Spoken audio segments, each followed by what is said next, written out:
एक टाइप के वो क्वेश्चन हो गए। अब दूसरी टाइप के क्वेश्चन किस तरह आएंगे, वो आपको सिंपली दे सकता है, कोई भी आप वैल्यू ले लें, 8 4 3 6, इसको वैल्यू ले ली, ठीक है।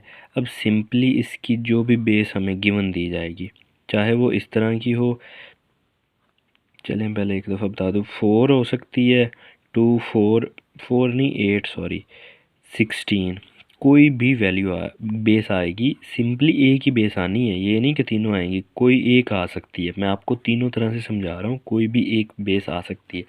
जो भी बेस गिवन हो वो आगे आप लोगों को पूछ सकता है कि मुझे इसमें चाहिए, वो आपको इधर भी कोई भी बेस दे सकता है, इधर भी आपको कोई भी बेस कह सकता है। ये तो सिंपली हो गया। अब फ़र्ज़ किया ये क्वेश्चन है 1 2 1, ठीक है। अब वो कहता है कि जी इसकी बेस है 8, सिंपली मुझे आप गिवन करें इसको 2 में, 2 बेस सॉरी 2 बेस, वो इस तरह क्वेश्चन मार्क्स लगाएगा और कहेगा 2 बेस में मुझे गिवन करें, रिटर्न करें। अब सिंपली इसका तरीका, पहले उसे सेम डेसिमल में कन्वर्ट करना है, जो हमने पीछे ये तरीका किया है ना, ये वाला 1 मल्टीप्लाई 8 जितनी बेस होगी, प्लस 2 मल्टीप्लाई 8 प्लस 1 मल्टीप्लाई 8, जितनी बेस होगी उससे मल्टीप्लाई करें, दरमियान में प्लस लिखें, उसके बाद आगे इसको सॉल्व करें, ऊपर पावर दें, 0 1 2, ये को हो गया मेथड। अब इसको हल कर दें, 8 के ऊपर 0 होगा तो वो 1 कंसिडर किया जाएगा, 1 और 1 1 हो गया, प्लस 8 के ऊपर 1 है तो 8 ही कंसिडर किया जाएगा, 8 मल्टीप्लाई 2 16 आ जाएगा, प्लस 8 के ऊपर 2 है तो 8 8 को 8 से जब मल्टीप्लाई करेंगे तो 64 आ जाएगा, यहाँ पे आ जाएगा 64 मल्टीप्लाई बाय 1। मैंने पहले कहा है कि किसी तरह भी वो क्वेश्चन दे सकता है, कोई भी वैल्यू दे सकता है, यहाँ पे वो ABCD कुछ भी पूछ सकता है, कोई भी बेस दे सकता है, किसी भी बेस में पूछ सकता है, इन तीनों में से कोई भी बेस दे सकता है, इधर इन तीनों में से कोई भी बेस में पूछ सकता है। सिंपली सॉल्व करने का तरीका यही होगा हर क्वेश्चन का, जो भी बेस हो उसको मल्टीप्लाई करें, दरमियान में प्लस लिखें, पहला नंबर उठाएं बेस से मल्टीप्लाई प्लस, दूसरा नंबर उठाएं बेस से मल्टीप्लाई प्लस, तीसरा नंबर उठाएं बेस से मल्टीप्लाई प्लस, और राइट साइड से स्टार्ट कर दें, 0 1 2 पावर देते जाएं। पावर का आपको पता है कि वो उसको सॉल्व कैसे करना है, बस 0 माइंड में ये रखना है कि अगर ऊपर 0 है तो उसको 1 कंसिडर करना है और आगे उससे मल्टीप्लाई कर देना है। अब ये आ जाएगा, तो ये 64 ही आता था, 64 और 6 70 70 10 80 81 81 आंसर आ गया, ठीक हो गया।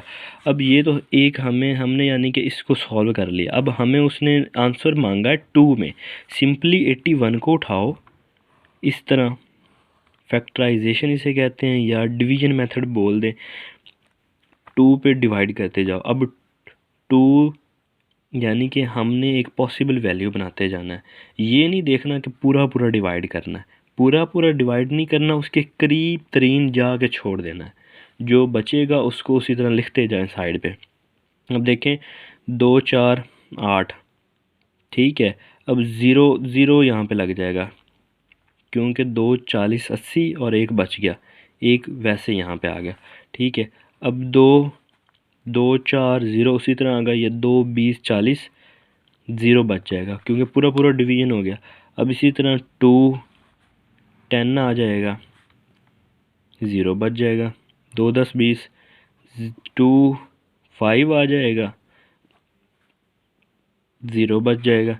इसी तरह 2 2 2 4 1 बच जाएगा, ठीक है। इसी तरह अब 2 पे 2 पूरा डिवाइड हो गया, 2 एकम 2, यहाँ पे 0 बच गया। अब यहाँ से उठाना है हर क्वेश्चन में, इस तरह ऊपर ले जा के जो ये वाला बचेगा ना, ये वाला इसको लिखना है, लेकिन ऊपर से स्टार्ट नहीं करना, नीचे से स्टार्ट करना। 1 0 1 0 0 0 1, इसकी बेस हमें कितनी चाहिए थी 2 में। अब इसका आंसर इस क्वेश्चन का आंसर ये हो गया।